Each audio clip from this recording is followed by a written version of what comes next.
I'm Gavin, and welcome to MLS Fantasy Picks. What's going on, everyone? Welcome back to another video. It's been a while. Glad to see you. So in today's round 17 vid, we'll do a recap of last round, talk through some key considerations for next round as there's a lot going on. As usual, my locks for the week, clean sheet hunting, the final third, clearance rack, the armband, and finishing off with a weekly poll.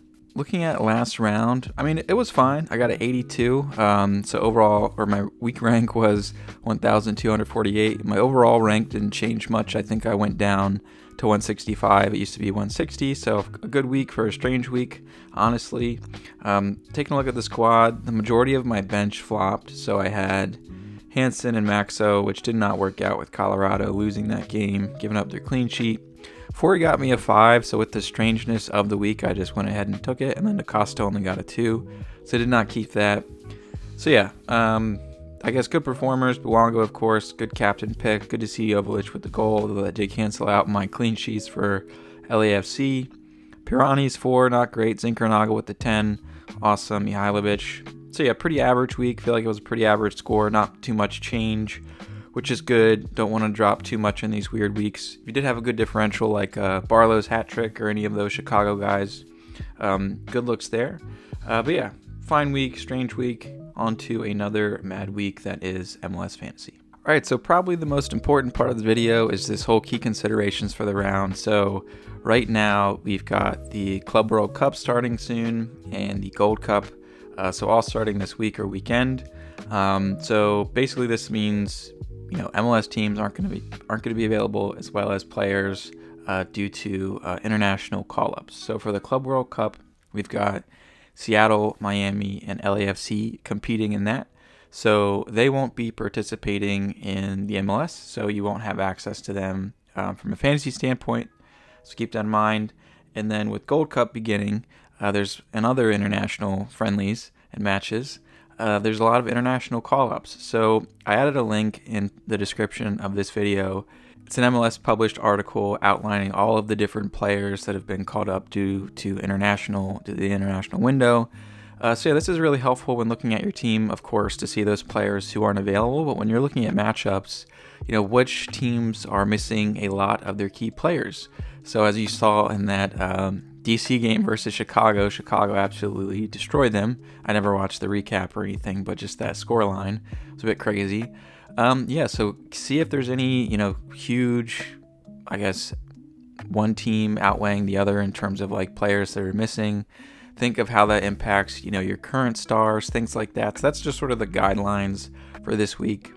Look at that article, see who is going to be missed, as of course from a pick standpoint, but also when it comes to matchups, like which team is going to be missing a lot of their players, so maybe target the team that is playing them. All right, so keep that in mind.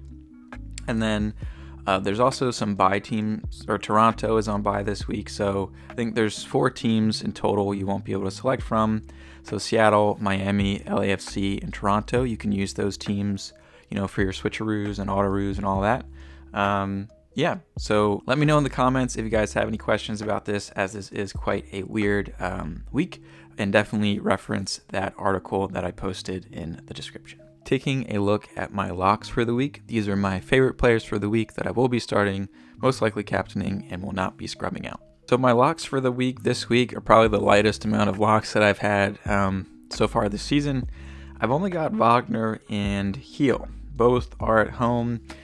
Honestly, it's just such a weird week with so many teams missing players, and lineups are going to be different, and a lot of teams that we are used to constantly picking players like LAFC and Miami, we're not going to have access to those players. So from a defensive standpoint, Wagner, definitely a lock.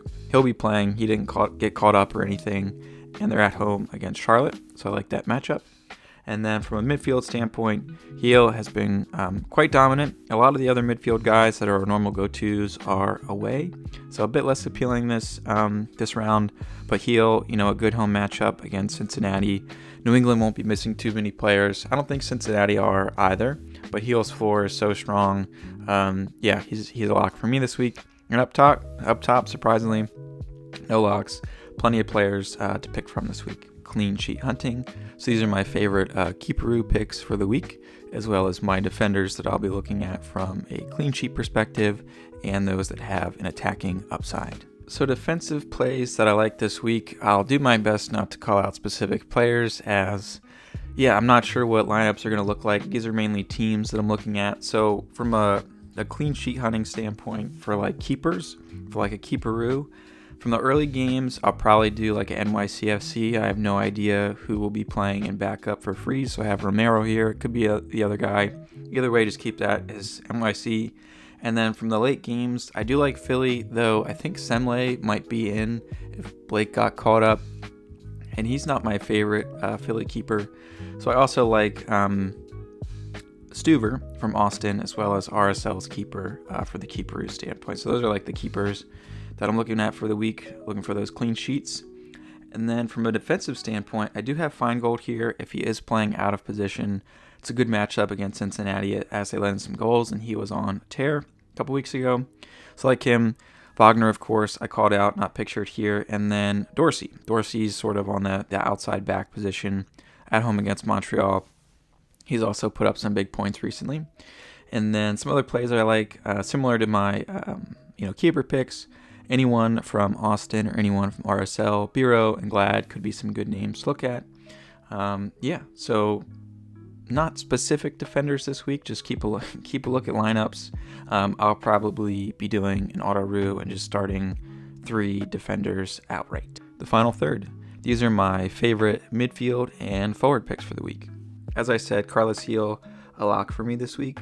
Also a big fan of Zinkernagel. I think he started at the 10 against DC and put up some great points. So they're at home against Nashville. I like Zinkernagel. I like the matchup.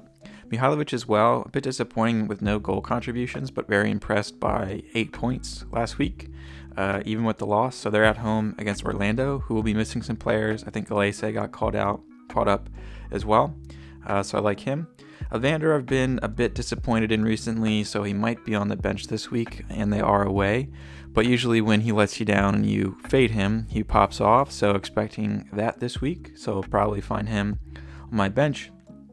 Other notable guys, I like Mukhtar, Ojeda, though I'm unsure what Orlando's lineup is going to look like, and maybe a fun pick as well with Hartl from St. Louis. And then forwards, my favorites this week, I like Alonso Martinez. You could always throw him on the bench with early game. Good home matchup against Atlanta. And then Ty Baribo as well, playing a struggling Charlotte squad at home. Again, keep an eye on lineups, see who's starting. If Baribo's not starting, maybe some of the other guys like Damiani could be a good look for a bench play. Joveljic as well. He's been in great form, scoring in the past 4 games, I believe. And I believe they are at home against Dallas, so a great matchup. Joveljic probably on the cusp of a lock for me this week. And then Surge as well from Nashville has been getting in good form against the Chicago squad, who lets in some goals. And even Kuipers. If Kuipers is healthy, I like him as well this week. And the clearance rack. These are my favorite budget defender, midfielder, and forward picks for the week. So finishing out with some budget plays. Hopefully we all have plenty of money at this time, but if you're struggling in a few spots, I feel like these are some fun picks.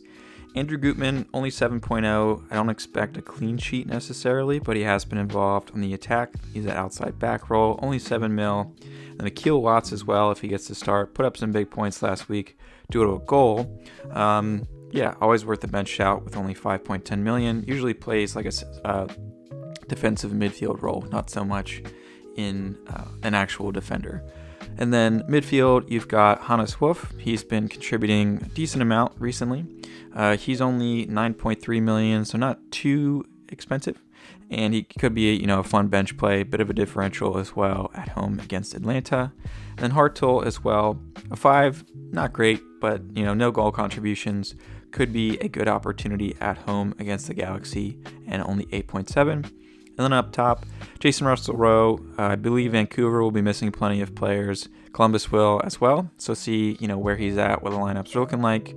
Could be a good matchup at home. And then Ezekiel Ponce from Houston at home against Montreal. Only 7.6, starting striker. A good matchup. So yeah, I like these guys if you are tight on your budget. The armband. If you couldn't tell by the picture, this is all about captains this week. So for captain picks this week, I feel like the number one pick will be Carlos Heel, but for good reason.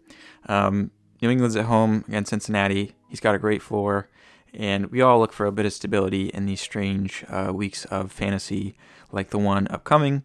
But if you want some fun picks, I feel like Zinchenko has been in some good form recently, and they're at home against Nashville. Could be a fun differential.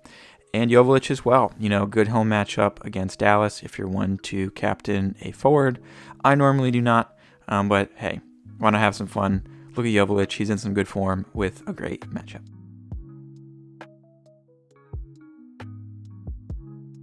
All right, so that wraps it up for me this week. Hope this was helpful. And as always, good luck.